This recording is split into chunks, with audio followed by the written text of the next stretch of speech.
Complete है। आपको मैंने पहले बताया कि एक थ्योरम होता है, उस थ्योरम पे ये दोनों क्या होता है, एक दूसरे के बराबर होते हैं। अगर ये 15 आया है तो ये भी 15 होगा। तो इसी तरीके से कॉर्ड की वैल्यू कितना हो गया, यहाँ पे 30 सेंटीमीटर कॉर्ड की वैल्यू आ गई है। सुना, एक सेंटर ऑफ सर्कल है, यहाँ से आपके पास एक कॉर्ड है, मैं बस एक डेमो बता रहा हूँ आपके लिए, मैं बेसिक से सारा बता दूंगा।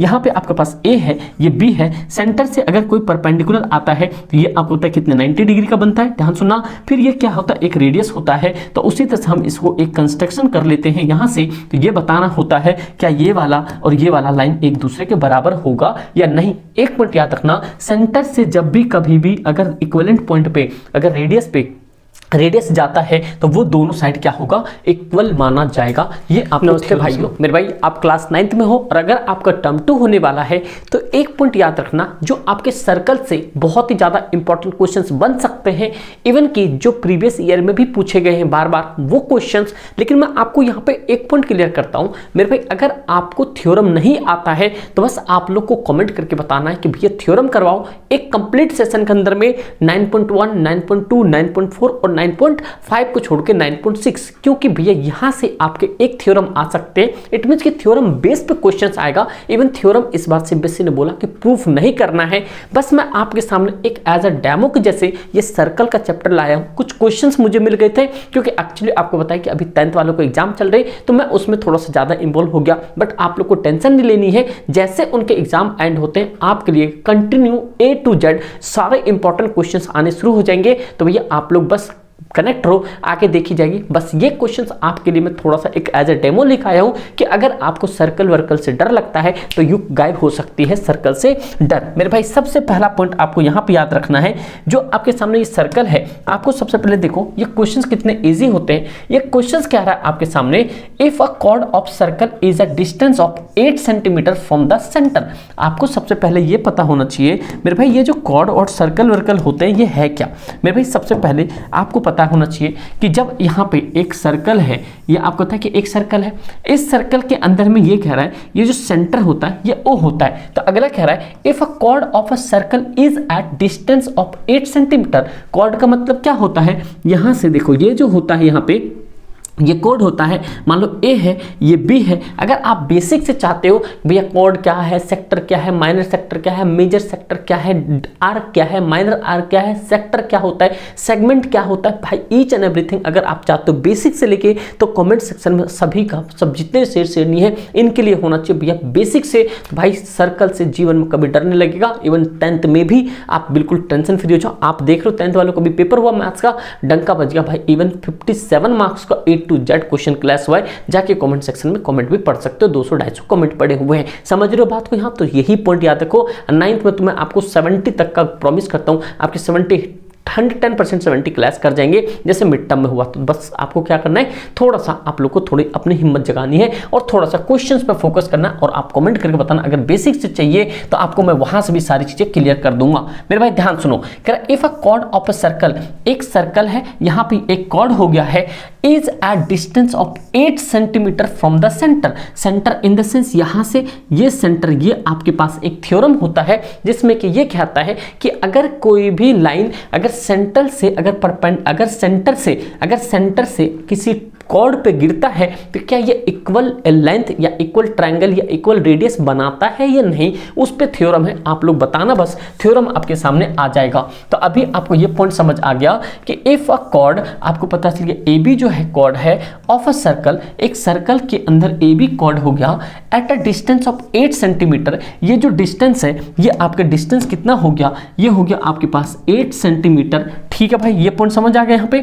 फिर कह रहा है फ्रॉम द सेंटर, मतलब सेंटर से 8 सेंटीमीटर क्या है इसके डिस्टेंस है, इसका नाम रख देते हैं यहाँ पे P। ठीक है मेरे भाई, अगला point, from the centre of circle of radius 17 centimetre. It means कि सर्कल ऑफ रेडियस, तो रेडियस तो यहीं से जाएगा क्योंकि आपको पता है कि रेडियस जो एक सर्कल होता है, इस सर्कल के अंदर 20 सेंटर में O होता है, ये आपका रेडियस होता है। ये जो है आपका क्या होता है, यहाँ पे मान लो A है, ये O है, ये B है। अगर हम OB की बात करें तो ये क्या हो जाएगा, आपका रेडियस हो जाएगा। ठीक है भाई, अगर हम AB की बात करें तो AB आपका क्या हो जाएगा, यहाँ पे डायामीटर हो जाएगा। ये आपको पता होना चाहिए। उसी तरीके से अगर सेंटर से यहाँ पे ये लाइन आ जाए ये भी रेडियस होगा, यहाँ पे लाइन आ जाए ये भी रेडियस होगा, यहाँ पे लाइन आ जाए ये भी रेडियस होगा। दैट मीन्स अगर सेंटर से कोई भी लाइन अगर आउटर बाउंड्री पे पड़ता है तो रेडियस होता है। एक सर्कल के अंदर में 2 से ज़्यादा अगर रेडियस हो तो उसे हम रेडाई कहते हैं। क्या कहते हैं भाई? रेडाई। तो ये भी पॉइंट आपको समझ आना चाहिए। क्वेश्चंस अब आपको समझ आ गया होगा कि क्वेश्चंस में कहना क्या चाह रहा है। ये है आपके सामने 17 सेंटीमीटर। समझ रहे बात को? तो ये फाइंड क्या करना चाहते हैं? देखो भाई फाइंड क्या करवाना चाहते हैं, बस पॉइंटों को ध्यान से सुनते रहना। फाइंड क्या कह रहा है करने के लिए? सबसे पहला कह रहा है लेंथ ऑफ कॉर्ड, मतलब कि कॉर्ड की लेंथ फाइंड करनी है। दैट मीन एक पॉइंट याद रखना, हमें ये कॉर्ड की लेंथ फाइंड करनी, मतलब पूरी लेंथ पता करनी है। तो भाई अगर आप यहाँ पे एक थ्योरम पढ़ोगे तो थ्योरम कुछ ऐसा होता है, अगर आपके पास एक सेंटर है, ध्यान सुना, एक सेंटर ऑफ सर्कल है, यहाँ से आपके पास एक कॉर्ड है। मैं बस एक डेमो बता रहा हूँ आपके लिए, मैं बेसिक से सारा बता दूंगा। यहाँ पे आपके पास ए है, ये बी है। सेंटर से अगर कोई परपेंडिकुलर आता है तो ये आपको होता है कितने 90 डिग्री का बनता है। ध्यान सुनना। फिर ये क्या होता है? एक रेडियस होता है। तो उसी तरह से हम इसको एक कंस्ट्रक्शन कर लेते हैं यहाँ से।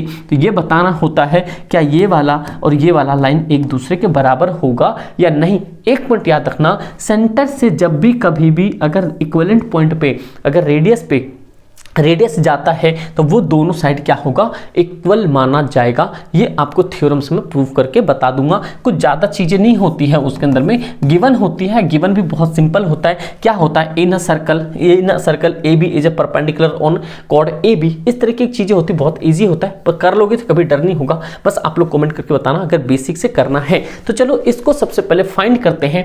यहाँ पे ए बी इट मीन्स कि अब आपको यहाँ पे दिख रहा होगा कि अगर मैं इसको कुछ इस तरीके से तो एक आपके पास ये राइट एंगल ट्रायंगल दिख रहा है, जिसमें कि आपको पता है कि अगर ये क्या होता है? परपेंडिकुलर होता है, ये बेस होता है, ये आपके पास हाइपोटेनस होता है। तो हमें यहाँ पे क्या निकालने की जरूरत है? हमें यहाँ पे बेस निकालने की जरूरत है मेरे भाई। तो हम यहाँ पे लगा देंगे क्या? Pythagoras theorem. क्या लगा देंगे? यहाँ पे लिखो सबसे पहले आंसर बाय, क्या लिखोगे यहाँ पे?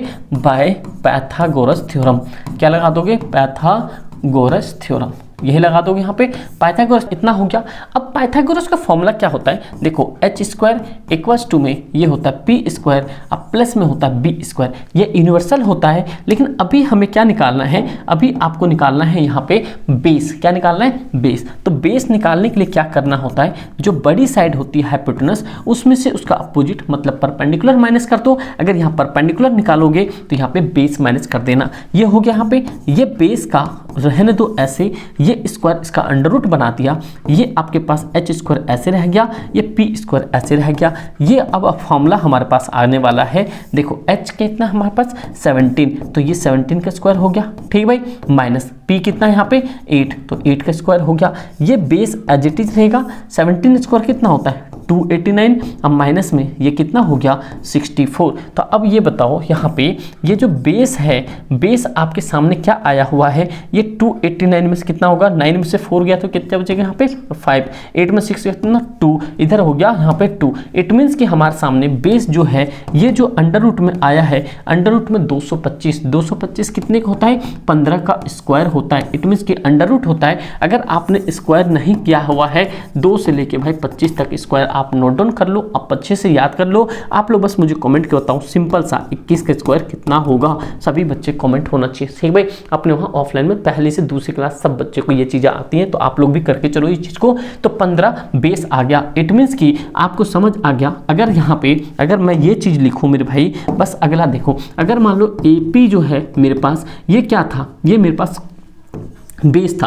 क्या था भाई? यहाँ पे बेस था। किसका? कॉर्ड का बेस था। कौन? AP अगर हमारे पास ये था तो AP की वैल्यू कितनी आई हमारे पास? 15 आई है। इट मीन्स कि जो ये हमारा पास आया ये कितना है? 15। बट हमें क्या निकालना है? कंप्लीट कॉर्ड निकालनी है। कॉर्ड मतलब क्या? AB, कंप्लीट AB निकालना है। इस AB के अंदर में आपको पता है क्या क्या इंक्लूड है? AP प्लस में PB, ये कंप्लीट है। आपको मैंने पहले बताया कि एक थ्योरम होता है, उस थ्योरम पे ये दोनों क्या होता है? एक दूसरे के बराबर बराबर होते हैं। अगर ये 15 आया है तो ये भी 15 होगा। तो इसी तरीके से कॉर्ड की वैल्यू कितना हो गया, यहाँ पे 30 सेंटीमीटर कॉर्ड की वैल्यू आ गई है, जो कि ऑप्शन नंबर सी जो है आपका करेक्ट होगा। ये आपको लेंदी लग रहा होगा बट ये बहुत आंखों में सवाल हो सकता है। अगर आप इसके लिए आप थ्योरम अगर पढ़ लोगे, मैं भाई आपको गिवन, प्रूफ, कंस्ट्रक्शंस, प्रूफ सारा बता दूंगा।